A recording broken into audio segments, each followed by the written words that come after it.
자, 형법 5회차인데, 자, 이번 시간에는 범죄 종류를 좀 정리해 보겠습니다. 자, 의외로 잘 나오는 주제입니다. 별거 아니지만.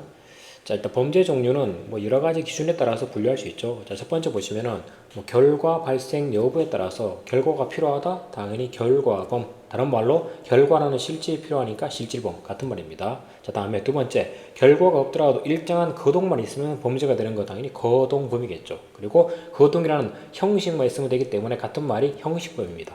그래서 요거는 어떤 교수분들은 결과범, 거동범 요 말 쓰지만 또 어떤 분들은 실질범, 형식범 요 말 쓰기 때문에 요걸 같은 말이라는 것도 좀 알아두셔야 됩니다.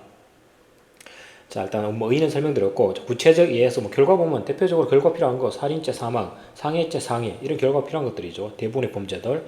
자, 그다음에 거동범은 일정한 거동, 유형적 행사만 있으면 범죄가 되는 거 폭행죄. 그다음에 주거 침입 행위만 있으면 바로 범죄가 되는 거 주거 침입죄. 그렇죠? 이런 것들인데 다만 여기 하나 체크할 거는, 자, 거동범은 기본적으로 결과가 없더라도 일정한 거동하는 순간 바로 범죄가 되니까 바로 기소가 돼야 되겠죠. 그러면 논리적으로 원래는 미수 규정이 나올 수가 없는데, 우리 법은 주거 침입죄에다가 미수 규정을 두고 있다는 거. 그거 하나 알아두시고, 자, 다음에 쭉 내려가시면은 나머지는 됐습니다. 그 정도만 합시다. 개념만.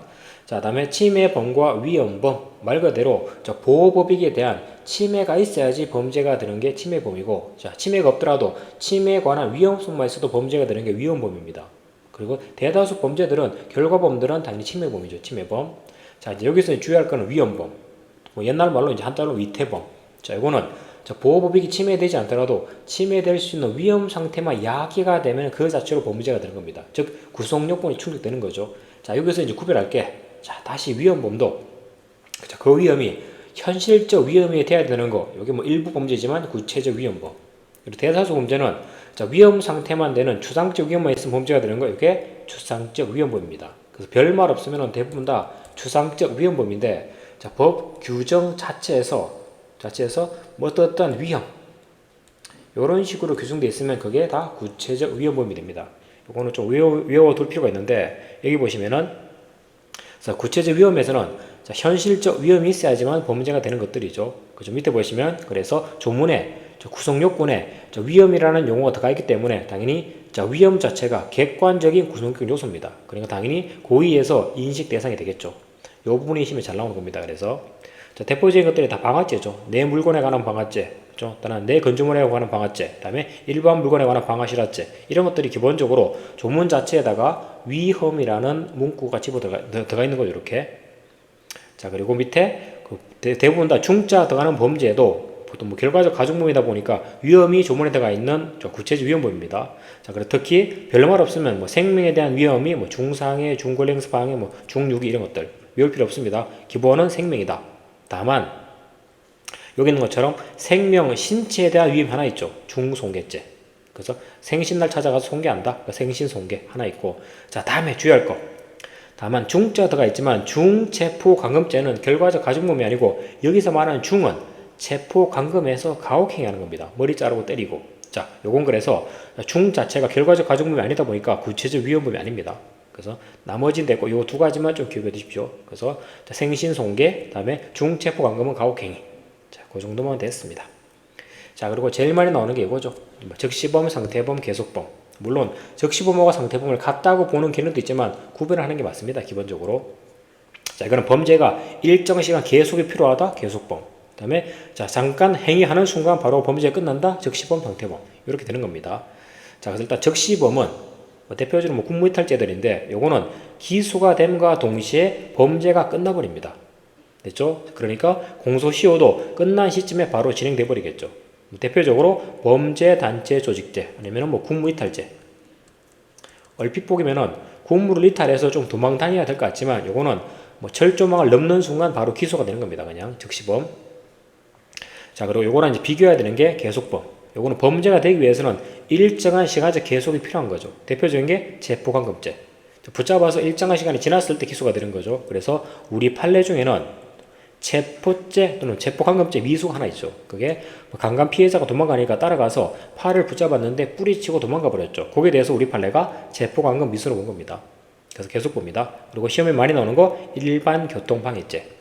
보통 이제 시위 과정에서 집시법을 위반해가지고 도로를 잠깐 넘어가는 게 아니고 일정 시간 점거해야 되는 거죠. 그런 것들이 일반적으로 계속범이 되는 겁니다. 그래서 계속범은 기수가 됐다고 해서 범죄가 끝나진 않습니다. 되겠죠? 그러니까 기수시기랑 행위시기가 같지 않더라. 그러면 공소시효는 그래서 기수시효가 되는 게 아니고 최종 범죄가 끝났을 때 그때 공소시효가 진행되는 겁니다. 자, 그러다 보니까 자, 이 적시범하고 계속범에 다른 공범이 중간에 가담할 수 있느냐 문제 되는데 뭐 적시범은 기수와도 동시에 끝나기 때문에 기수 이후에는 가담이 안 됩니다. 그런데 계속범은 기수 이후에도 행위가 끝날 때까지는 범죄가 계속되고 있으니까 중간에 가담이 가능하겠죠. 대표적으로 일반 교통방해죄, 불법 집회하고 있는데 중간에 들어가면은 공동정범이 될 수 있는 겁니다.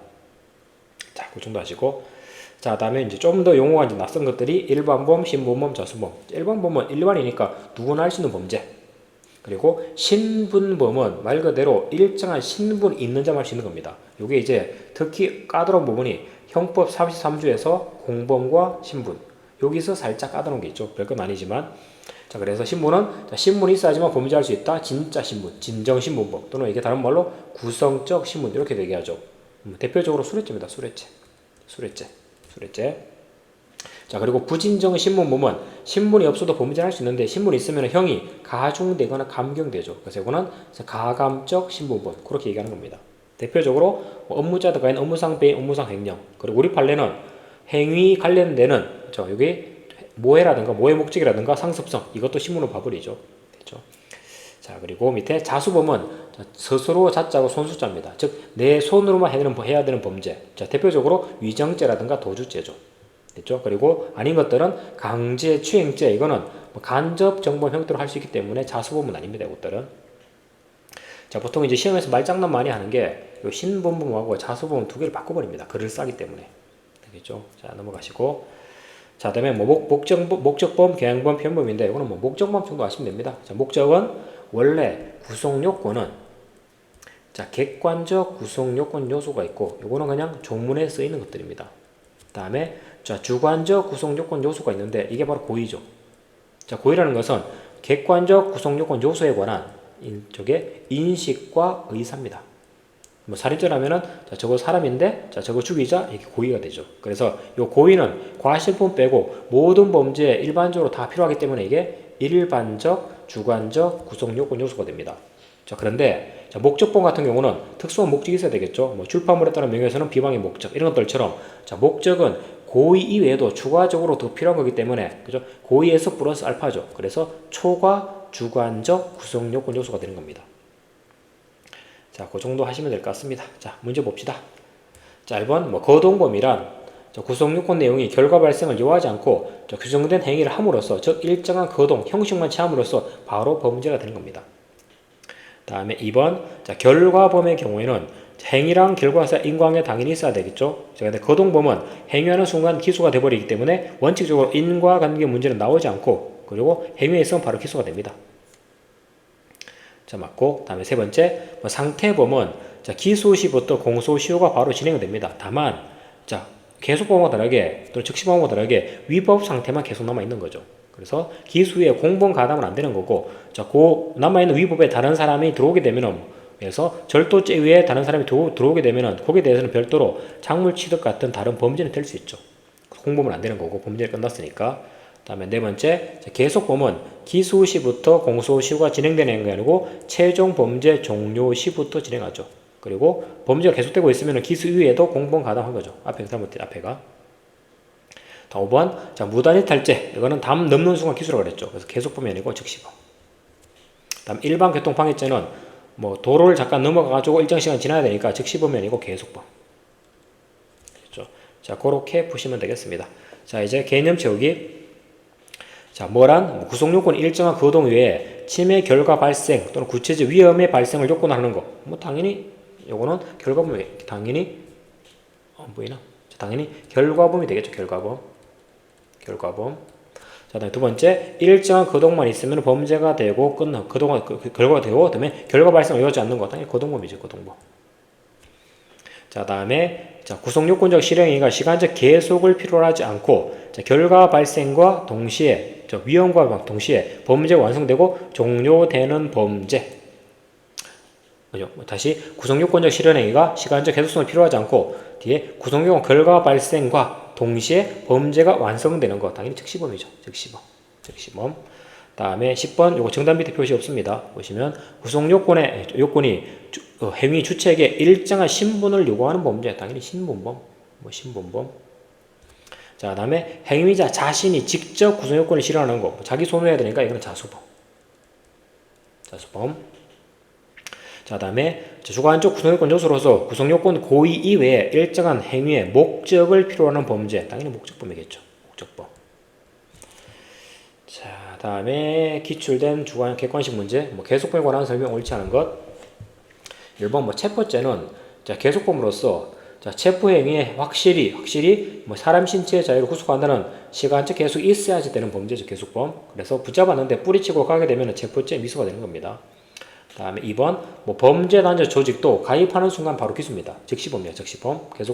즉시범이지 계속범은 아니다. 맞고. 그리고 가입해서 활동하는 건 별도 문제입니다. 그거는. 자, 다음에 3번째 일반 교통 방해죄는 계속범이 아닌 게 아니고 계속범이죠. 계속범. 그래서 도로를 점거해서 일정 시간 지났을 때 기소가 되는 겁니다.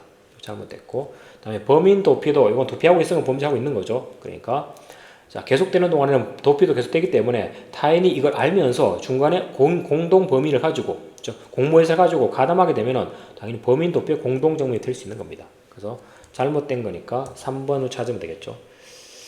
아이고 발음이 조금 부정확해서 약간 그냥 갑시다. 자, 일단 이렇게 해서 마무리하겠습니다.